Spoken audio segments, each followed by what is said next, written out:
السلام عليكم الحادقات والحادقين، فين وصلتوا؟ ايوا شوفوا، احنا غير يعني الهوية المغربية ما كنبغيوش نفتقدوها وصافي. ماشي، هذا هو اهم حاجة في رمضان. غير هذا الشيء كما قلت لكم جزء من الهوية المغربية، لابد ما يكون عندنا في الطبلة ديال رمضان. حلينا عينا عليه وغادي نبقاو عليه ان شاء الله ونورثوه لوليداتنا. فاليوم عندنا مخرقة، عفوا المخرقة اللي لابد منها فوق أي طاولة مغربية، خاصة خلال شهر رمضان. يمكن لها تكون عندنا خلال السنة، ولكن خلال شهر رمضان لابد منها. فعندي مكوناتها هي هذه. هنا عندي واحد كيلو و250 غرام، كيلو 250 ديال الدقيق اللي مغربل مزيان ونوعية جيدة. كنبدا بالصلاة على النبي، وغادي ندير مليحة مع شوية ديال المسكة، وغادي ندوزو للمكونات الاخرى. عندي ديال الزنجلان، عطاتني 2 كيسان ديال العنبه مدقوقين. هذا الزنجلان غسلته ونشفته نقيته، غير صهدته ماشي حمرته. عندي هنايا 2 المعالق كبار عامرين ديال النافع،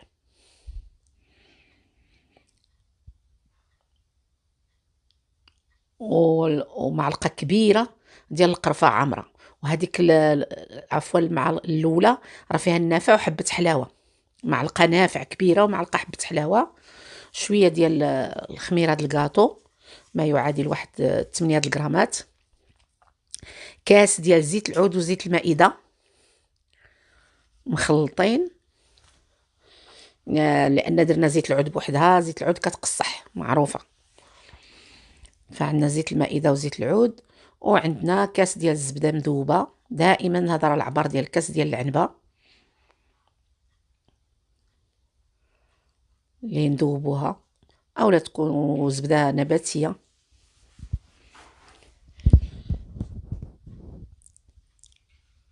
فكنعاود المقادير. عندي كيلو وربع ديال الدقيق، معلقه كبيره عامره ديال النافع، معلقه ديال حبه حلاوه، معلقه ديال القرفه، شويه ديال المسكه الحره، خميره ديال الكاطو 8 الغرامات. وهذا راه ما زهر مرقنا فيه الزعفران الحر. اللي ما عندها الزعفران الحر دير ضامه ديال الزعفران. هنا درت ليدام، فغادي نبسها مزيان. غادي نلبس الدقيق ديالي كله ليدام، وغادي نغلطي عليه ونخليه يرتاح شويه، ما غنعجنش مباشره. احيانا كنديرها في الليل، والنهار الاخر عاد كنعجن، عاد كنجمع. دابا غير غادي نخليها ترتاح ونرجع ليها.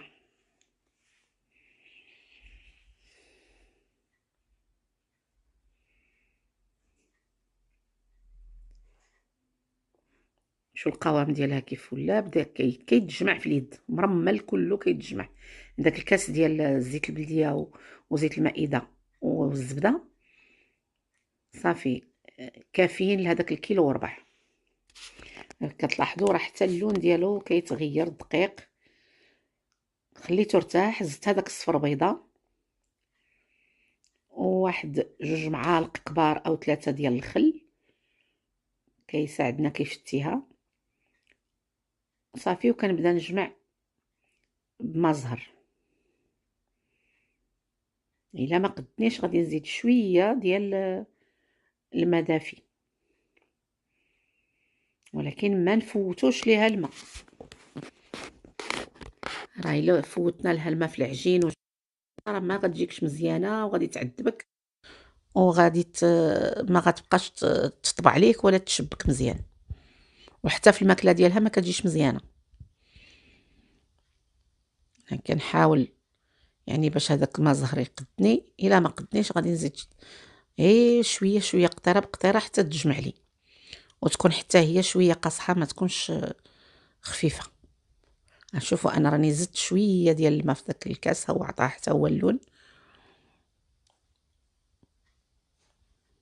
صافي وغادي نجمع ونخليها ترتاح. واليوم عندي ليها واحد السر كتطلق لي وكتدلك، ما كنتعذبش معاها. كانوا الناس كيديروا هذه شحال على الطريقه التقليديه، فانا اليوم فكرت باش نخدم بهذيك الطريقه. بعد ما جمعتها مزيان صافي، ما بقى لهنا، راه ما بقى لي ما نزيدها. صافي صافي، الله يخلف، الله يجعل شي بركه. صافي راه كتلاحظوا انها قاصحه. السر وهو هاد الماء، الاله ديال الكفته. هي عندي هنا ديال اله كهربائيه ديال الضوء اللي دوزت فيها العجينه كلها بلا ما تعذبني، بلا ما نبقى ندلك طريف ولا ندير في الميكا ولا نخليها ترتاح. صافي كاين بعض الناس اللي هذه شحال كانوا كيدوزوها في ديك الماكينه الكفته اللي كتلصق في الطبله، الماكينه العاديه ديال الحديد اللي كانوا يطحنوا بها الكفته ويطحنوا بها كلشي. مي دابا متوفره هاد الاله كهربائيه، علاش لا قلت نستغلها وندوزها فيها. وبالفعل طلقات مزيان وانسجمت كاع العناصر وما عذبتنيش، ما عذبتنيش لا في التطليق ديالها ولا في التشبك.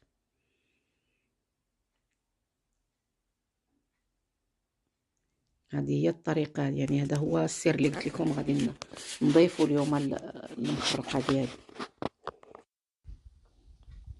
كنبقى غاديه ندفع العجينه شويه بشويه حتى كنساليها.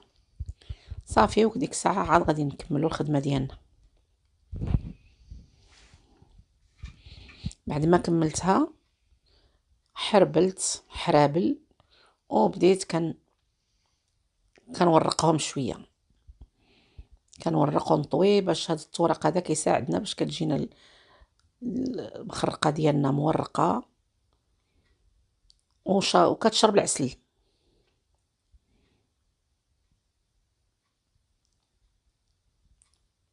كتلاحظوا راه العجينه ديالها مطلوقه مزيان.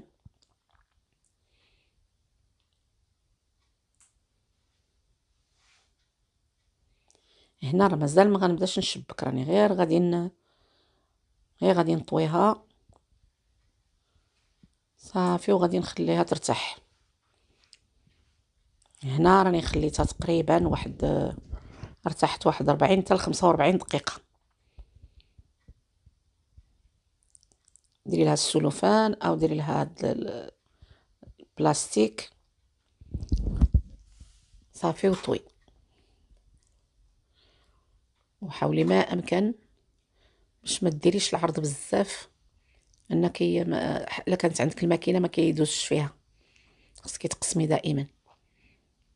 انا كنحاول باش ندير لها العرض ديال الوراقه.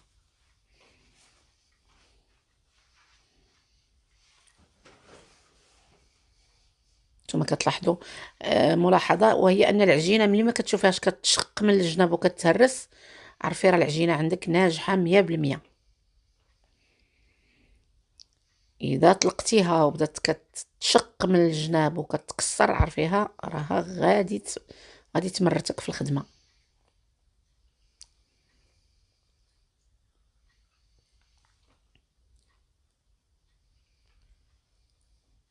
هنا وجدت الوراقه وبديت كنطلق،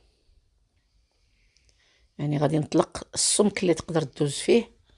ما غاديش نقول لكم الرقم، نتوما اللي غتحكموا في الماكينه ديالكم، ان كل وحده والماكينه ديالها. انا هنا كندوز في رقم 5، هو اللي كيعطيني السمك اللي باغيه. المخرقه كتبغي شويه ديال الجهد وكتبغي ما كتكرهيش فيها العوين، ولكن اللي ما عندوش العوين عوينه الله سبحانه.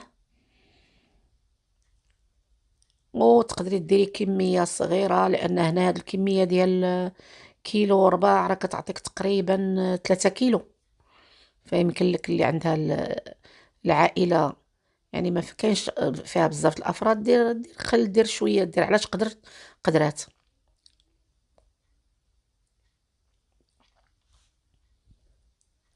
يعني حنا كيف ما قلت لكم في الاول، ما كنستغناوش عليها رغم الظروف الصحيه ولا هذا، كتوجديها حتى لما كليتيهاش نجي، لا جاك شي ضيف ولا بد ما تشوفيها، واخا ما يجيك حد غير تبغي انتي تشوفيها فوق الطبله.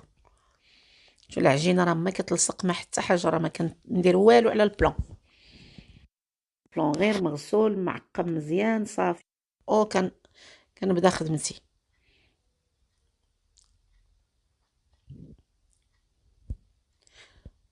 ملي واحد السمك كندوزها في وراقه صافي، راني دوزتها غير. انا في الغالب كندوزها غير باش تجي مساويه، يعني ما تجيش جهه يدوز فيها الدلاك مزيان، وما انا كنفضل احيانا الدلاك. صافي هنا غادي ندير جوج على جوج وغادي نقلب. وهذاك الشريط اللي كيبقى بوحدو كتجيبيه قدام لعندك. صافي كتحطي الصبع ديالك وكتجي تقرصي، كديري داك الخاتم. صافي ساهله. يعني هي نفس التشبيكه اللي كنديرو الاول فوق الثالث والخامس تحت منهم، راه نفسها. غير هاد الطريقه هذه اسهل من الاخرى. اما هي ملي كتكمل راها وحده كيف كيف. هذاك الشريط اللي بقى بوحدو كتجيبيه قدامك، ما كتحطيش في الشريط اللي حداه. انتي صافي، وديري داك الخويتم وتسدي. وما تكرهيش دائما تقطعي بهذيك الجراره بديك الاله، لانها كتجيبهم لك مساويين مقادين، ما كاينش هذه كبر من هذه ولا هذه عرض من هذه. ولا احيانا كنبغيو نخدموها بالناعوره، ولكن راه ما غاديش تجينا مساويه. هذه راه جات صغيوره، هنا راه بانت كبيره. انا عندي الاله صغيوره، كانت عندي الكبيره، ولكن ملي هبطت المغرب ولقيت هذوك الصغيورين عجباتني عاود، فانا بيتها حتى أصبحت ناشفة، لأن كملتها في الليل، خليتها باتت. والنهار الآخر إن شاء الله، النهار الآخر بديت نقلي. صافي العسل خصها تكون باردة، كنأكد دائما العسل باردة. أن غادي تاخدوا واحد القاعدة، وهي إلا كانت مخرقة سخونة العسل خصو يكون بارد، وإلا بردات مخرقة ونشفات لك من العسل خصو يكون سخون، خصك تسخنيه. يعني العكس، واحد بارد واحد سخون. عسل بارد شباكيه سخونه، شباكيه بارده عسل سخون. صافي هانتوما كتشوف راه جاتني غزاله مجعوبه وفتيه وصغيوره ومقاده، وعطات كميه كبيره. انا اللي نقول لكم وهو الزيت ملي تسخن لكم حاولوا توقفوا، حاولوا تبردوها شويه وعاد تكملوا. ما تديروهاش، ما تبقاوش يعني رميه مور رميه حتى تسالي، ولا راه الزيت كتوصل لواحد درجه الحراره خايبه. ولا كانت عندك كميه كبيره بدلي الزيت. الا كانت عندك عجنتي واحد 3 كيلو ولا هذا، فبدلي الزيت، ما تخليش هذاك الزيت اللي بديتي به هو اللي تكملي به القليان، لا راه ما غتجيكش مزيان. ما كنبقاوش نقليو في هذاك الزيت، ما كي اولا صحيا ما كيبقاش مزيان، والمذاق ديالها حتى هي كيتغير.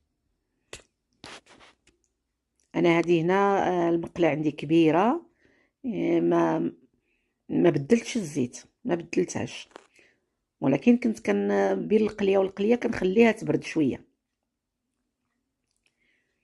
دائما غير كتبان لك كلها بياضت، كتبقاي تدوري باش يتوحد لك اللون.